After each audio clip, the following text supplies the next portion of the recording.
Movie के start में हम इंग्लैंड में होने वाली एक चोरी को देखते हैं और ये चोरी एक आर्मी टैंक की मदद से की जा रही थी। हालांकि ये टेक्निक काफी आगे के टाइम की है। ये टैंक एक बैंक में चोरी करने के लिए जा रहा था। बैंक के गार्ड्स इस टैंक को रोकने की काफी कोशिश करते हैं, लेकिन इसे रोकना उनके लिए इम्पॉसिबल था। ये टैंक बैंक की वॉल्स को तोड़ते हुए लॉकर तक पहुँच जाता है और लॉकर के दरवाजे को टैंक की मदद से तोड़ दिया जाता है। फिर उस टैंक से सोल्जर्स बाहर आते हैं जिनके पास हाई टेक और ऑटोमेटिक गन्स थी और तभी उनका लीडर भी टैंक से बाहर आता है। उनके लीडर का नाम फैंटम था, जो उस बैंक से एक सिटी का मैप चुरा लेता है। इंग्लैंड इस चोरी का इल्जाम जर्मनी पर लगाता है। फिर से हम फैंटम को देखते हैं जो जर्मन साइंटिस्ट को किडनैप कर रहा था और इस बार जर्मनी इस किडनैपिंग का इल्जाम इंग्लैंड पर लगाता है। असल में इन कंट्रीज पर अटैक फैंटम कर रहा था, लेकिन वो कंट्रीज एक दूसरे को ही ब्लेम कर रहे थे और इसी वजह से इन कंट्रीज के बीच वॉर भी चली। इसके बाद हम इंग्लैंड के एक एजेंट को देखते हैं जो इंग्लैंड की मदद करने के लिए एक खास मिशन के लिए किसी आदमी से मिलने आया था, हेल्प मांगने आया था। और जिस आदमी से वो मिलने आया था यानी जिससे वो हेल्प मांगने आया था उसका नाम एलन था। असल में एलन पहले इंग्लैंड के लिए ही काम किया करते थे, लेकिन इस बार वो इस काम के लिए साफ इनकार कर देते हैं। लेकिन तभी वहाँ पर फैंटम के सोल्जर्स आ जाते हैं और वो एलन को मारने की कोशिश करते हैं, लेकिन एलन बहादुरी से उनका मुकाबला करते हैं, इसीलिए वो एलन को नहीं मार पाते। फैंटम जो कि सारी कंट्रीज पर अटैक करवा रहा था और अब एलन इंग्लैंड जाते हैं जहाँ पर वो एक आदमी से मिलते हैं। असल में फैंटम को रोकने के लिए ये आदमी अपने मिशन के लिए लोगों को इकट्ठा कर रहा था और जिस आदमी से भी एलन मिले थे वो इस मिशन का लीडर था। वहीं पर हमें टीम का दूसरा मेंबर भी दिखाया जाता है जो कि कैप्टन होता है। फिर वहीं पर टीम का तीसरा मेंबर भी आ जाता है जिसे हम नहीं देख पाते क्योंकि वो इनविजिबल होता है। एक साइंटिस्ट ने इनविजिबल होने का फॉर्मूला बनाया था और उसके मरने के बाद टीम के इस मेंबर ने उस फार्मूला को खुद पर अप्लाई किया और तभी से वो इनविजिबल होने लग गया। इस इनविजिबल मैन को टीम में इसीलिए रखा गया था क्योंकि इसमें इनविजिबल होने की पावर जो थी। अब वो सारे लोग चौथे टीम मेंबर का वेट कर रहे थे और तभी वहाँ पर एक लेडी आ जाती है और बाकी सब उसे देखकर हैरान रह जाते हैं क्योंकि उन्होंने एक्सपेक्ट नहीं किया था कि उनकी टीम की मेंबर एक लेडी भी होगी। अब क्योंकि किसी न किसी के पास कोई न कोई एक खूबी थी, इसीलिए वो सब चुप थे ये दिखने के लिए कि आखिर इस लेडी के पास कौन सी एबिलिटी है। अब क्योंकि टीम का पांचवा मेंबर वहाँ पर नहीं आया था, इसीलिए वो सब लोग उसके पास जाते हैं और वो लोग वहाँ पर जाने के लिए एक हाईटेक कार का यूज करते हैं, यानी वो भी अब से काफी आगे के टाइम की थी। और ये कार होती है उस कैप्टन की। कैप्टन की एबिलिटी ये थी कि उसके पास बहुत सारी मॉडर्न टेक्नोलॉजीज थी। और अब वो लोग टीम के पांचवें मेंबर के घर पर पहुंच जाते हैं और इस पांचवें मेंबर का नाम था डोरियन ग्रे। डोरियन ग्रे उन लोगों को अंदर नहीं बुला रहा था कि तभी उसके सामने लेडी आ जाती है। तब ग्रे उस लेडी को देखकर उन्हें अंदर आने की परमिशन दे देता है क्योंकि वो दोनों एक दूसरे को पहले से ही जानते थे। ग्रे उन्हें बताता है कि मैं आप लोगों के साथ इस मिशन पर नहीं चल सकता, लेकिन तभी वहाँ पर फैंटम के सोल्जर्स आ जाते हैं जो उन लोगों को गन पॉइंट कर देते हैं और यहाँ पर फैंटम उन सबको अपना मकसद बताता है ये सब कुछ करने का। वो बताता है कि मैं एक वर्ल्ड वॉर को स्टार्ट करना चाहता हूँ ताकि लोग एक दूसरे से जंग करें और तब मैं उन्हें अपने ही बनाए गए मॉडर्न वेपन्स को सेल कर सकूं। असल में फैंटम वेपन्स को सेल करने के लिए ये सब कुछ कर रहा था ताकि उसकी वेपन्स की डिमांड बढ़े। तभी हम वहाँ पर एक और लड़के को देख पाते हैं जो फैंटम के सोल्जर्स को रोकने के लिए उन पर गोलियां चलाने लगता है, जिससे वहाँ पर हलचल मच जाती है और लोग पैनिक होकर इधर उधर भागने लगते हैं। और तब एलन और उसकी टीम फैंटम के सोल्जर्स का मुकाबला करके उन्हें मारते जा रहे थे। इस सब के दौरान हम वहाँ पर ग्रे को देखते हैं जो इतनी सारी गोलियां चलने के बावजूद भी वहाँ पर बड़े आराम से घूम रहा था, जैसे कि कुछ भी ना हुआ हो, सब कुछ नॉर्मल हो। और तभी बहुत सारी बुलेट्स ग्रे को मार दी जाती हैं, लेकिन इतनी सारी गोलियां लगने के बावजूद भी वो नहीं मरता, बल्कि गोलियों के निशान भी गायब हो जाते हैं। असल में ग्रे पर बहुत सारी ब्लेसिंग्स थी। अब वो नया लड़का फैंटम को पकड़ने के लिए उसके पीछे भागता है। अब क्योंकि फैंटम हार गया था, इसी वजह से वो और उसके साथी वहाँ से भाग जाते हैं। तभी वहाँ पर छुपा एक सोल्जर बाहर आकर उस लेडी को पकड़ लेता है और उसके गले पर एक नाइफ रख देता है और वो बाकी सबको कहता है कि तुम सब अपने अपने वेपन्स को फेंक दो।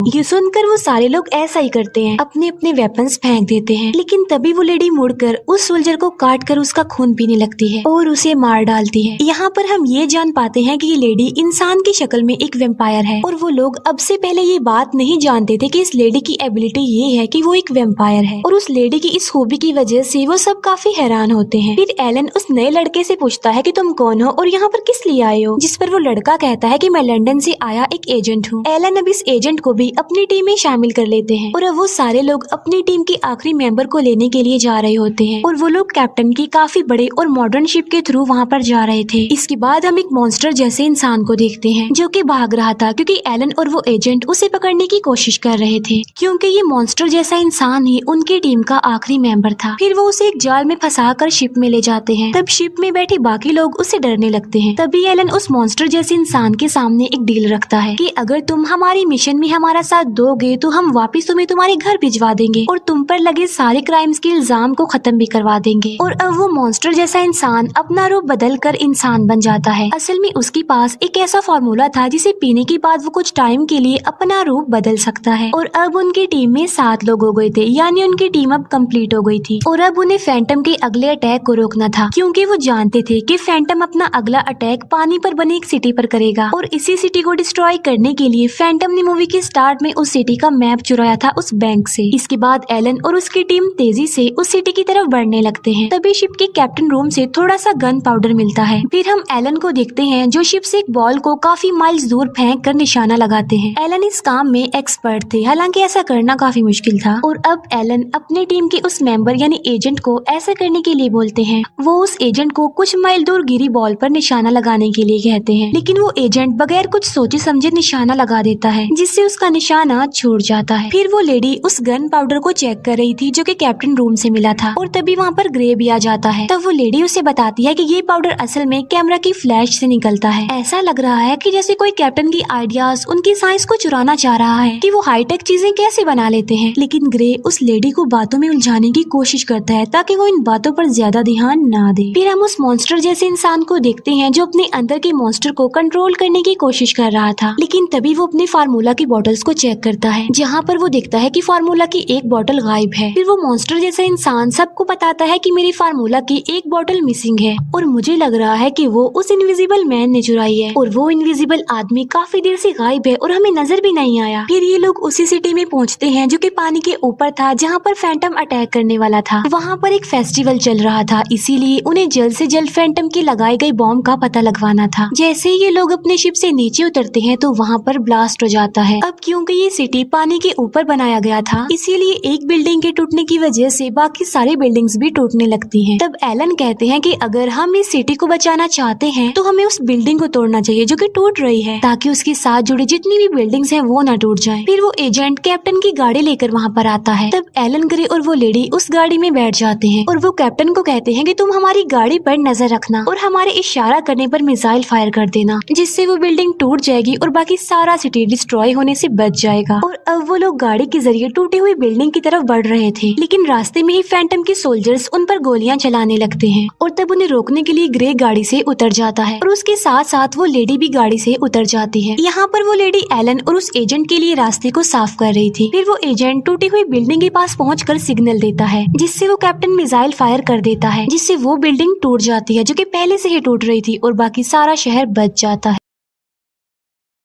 तभी एलन को फैंटम दिखाई देता है, इसीलिए वो उसका पीछा करता है। फिर फैंटम एक अजीब सी जगह पर जाकर छुप जाता है और वो छुपकर ही एलन को कहता है कि मैं तुम्हारे बारे में सब कुछ जानता हूँ। मैं जानता हूँ कि तुमने कैसे अपनी गलती की वजह से अपने ही बेटे को खो दिया। ये सुनकर एलन कहते हैं कि मैं भी तुम्हारे उस जासूस के बारे में जानता हूँ जिसे तुमने हमारी टीम में भेजा था। जिस पर फैंटम कहता है कि तुम क्या समझते हो कि वो इनविजिबल आदमी मेरा जासूस है? बिल्कुल गलत। फिर हमें कैप्टन के शिप का सीन दिखाया जाता है, जहाँ पर ग्रे कैप्टन के साथी पर गोली चला देता है। मतलब वो इनविजिबल आदमी धोखेबाज नहीं था, बल्कि ग्रे धोखेबाज था। इसके बाद एलन अपनी टीम के पास जाते हैं और उन्हें काफी बड़े राज की बात बताते हैं कि जो फैंटम है असल में वो कोई और नहीं बल्कि इसी मिशन के लीडर हैं जिसने हमें यहाँ पर भेजा है। अब उनका सारा मामला और भी ज्यादा कॉम्प्लिकेटेड हो गया था। उनके सभी साथी तो वहाँ पर मौजूद थे, लेकिन ग्रे और वो इनविजिबल आदमी वहाँ पर नहीं थे। तभी कैप्टन का वो साथी जिस पर ग्रे ने गोली चलाई थी वो जख्मी हालत में बाहर आता है और वो सबको बताता है कि धोखेबाज जिसने हमें धोखा दिया है वो कोई और नहीं बल्कि ग्रे है और वो इनविजिबल आदमी नहीं है। ये कहते ही उसकी मौत हो जाती है। तभी उस शिप से एक सबमरीन बाहर आती है और उस सबमरीन में ग्रे बैठा हुआ था जो कि वहाँ से भाग जाता है। फिर बाकी सब लोग भी उस शिप में बैठकर वहाँ से निकल जाते हैं। अब इस बात को समझना उनके लिए काफी डिफिकल्ट हो गया था कि मिशन के जिस लीडर ने उन्हें यहाँ पर भेजा था फैंटम को रोकने के लिए वो ही फैंटम है। और तभी उस शिप से किसी चीज की आवाज आना स्टार्ट हो जाती है। तभी कैप्टन का एक साथी वहाँ पर एक फाइल लेकर आता है और बताता है कि आवाज इसमें से आ रही है। उस फाइल के अंदर एक रिकॉर्डिंग थी जो कि मिशन के लीडर और ग्रे की थी, जिसमें ग्रे कहता है कि अब तो आप लोग जान चुके होंगे कि मैं अपनी कंट्री के लिए लॉयल नहीं हूँ, क्योंकि मिशन के लीडर ने एक खास चीज के बदले मेरी वफादारी को खरीद लिया है। फिर उसी रिकॉर्डिंग में मिशन का लीडर बोलता है कि अब तक आप लोगों के साथ जो कुछ भी हो रहा था वो सिर्फ एक धोखा था और आप लोगों को इस मिशन में इसीलिए लगाया, काम में इसीलिए उलझा कर रखा ताकि हम लोग अपनी मंजिल पर पहुंच जाएं, क्योंकि मैं आने वाले टाइम में एक यूनिक किस्म का वेपन लाने वाला हूं और वो वेपन आप सब लोगों की पावर्स और एबिलिटीज को मिलाकर बनाया गया है। और ग्रे यहाँ पर इसीलिए आया था ताकि वो उन सबकी पावर्स और एबिलिटीज को इकट्ठा कर सके,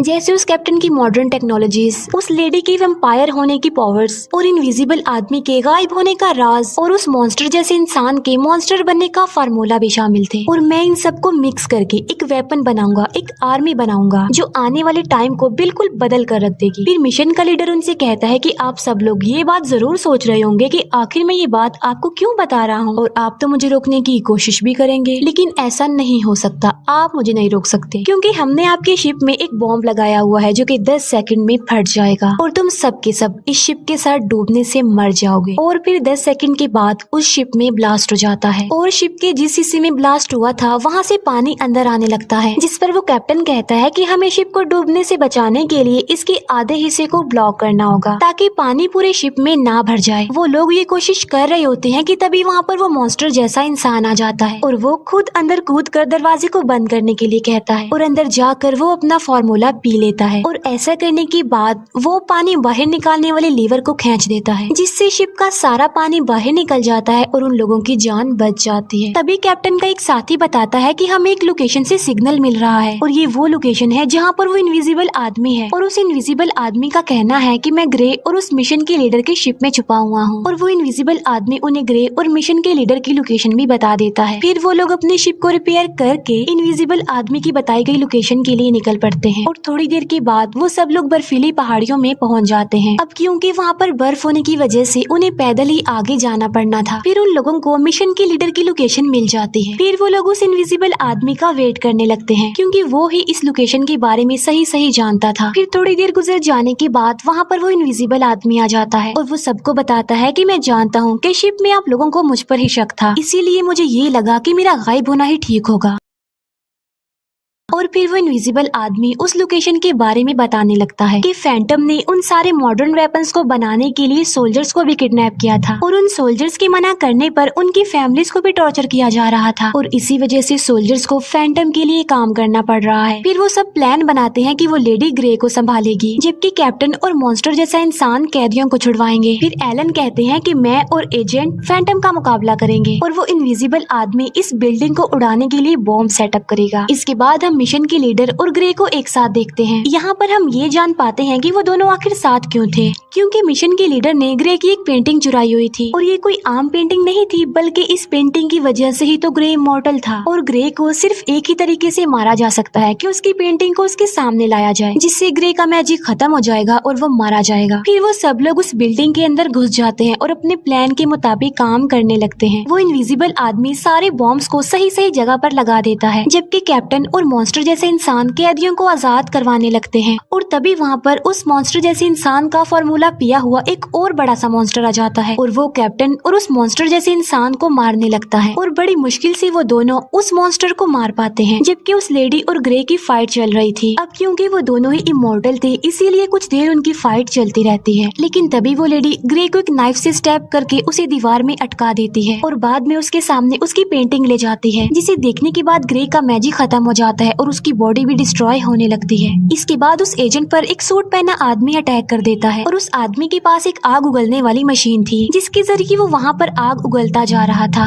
लेकिन तभी वहाँ पर इनविजिबल आदमी आ जाता है और वो एजेंट को बचाने के लिए उस सूट पहने आदमी को डिस्ट्रैक्ट करने लगता है, जिसकी वजह से उस इनविजिबल आदमी की बॉडी पर भी आग लग जाती है। फिर वो एजेंट उस सूट पहने आदमी पर अटैक कर देता है और ऐसा करने के बाद वो एजेंट वहाँ से चला जाता है। अब क्योंकि उस सूट पहने आदमी की बॉडी पर होल हो गया था इसीलिए वो भी जलने से मर जाता है। एजेंट बाहर आकर देखता है कि इनविजिबल आदमी की पूरी बॉडी जल चुकी है और वो मर रहा है, और देखते ही देखते वो इनविजिबल आदमी भी मारा जाता है। फिर हम देखते हैं कि एलन और मिशन के लीडर की लड़ाई हो रही होती है, लेकिन मिशन का लीडर एलन को गोली मार देता है और ऐसा करने के बाद वो वहाँ से जंप लगाकर भाग जाता है। और इतनी ही देर में वहाँ पर एजेंट आ जाता है और एलन उस एजेंट को कहते हैं कि जल्दी से तुम इस मिशन के लीडर को शूट कर दो, जिस पर वो एजेंट कहता है कि ये मुझसे नहीं होगा क्योंकि वो काफी दूर जा चुका है। लेकिन एलन की बात मानकर वो बहुत ध्यान लगाकर शूट कर देता है, जिससे मिशन का वो लीडर भी वहीं पर ही मर जाता है। और फिर देखने पर उसे पता चलता है कि एलन भी अब मर चुके हैं। फिर वो लोग सारे कैदियों को उस बिल्डिंग से बाहर निकाल कर उस बिल्डिंग को ब्लास्ट कर देते हैं। इस मिशन में उनके 2 सीनियर लोग मारे जा चुके थे। फिर वो लोग कैप्टन के शिप के जरिए पूरी दुनिया को एक्सप्लोर करने के लिए चले जाते हैं, क्योंकि इतने दिनों से अभी तक वो छुप कर ही रह रहे थे, लेकिन अब वो आजाद रहेंगे। और यहीं पर इस मूवी का दी एंड हो जाता है। Thank you for watching.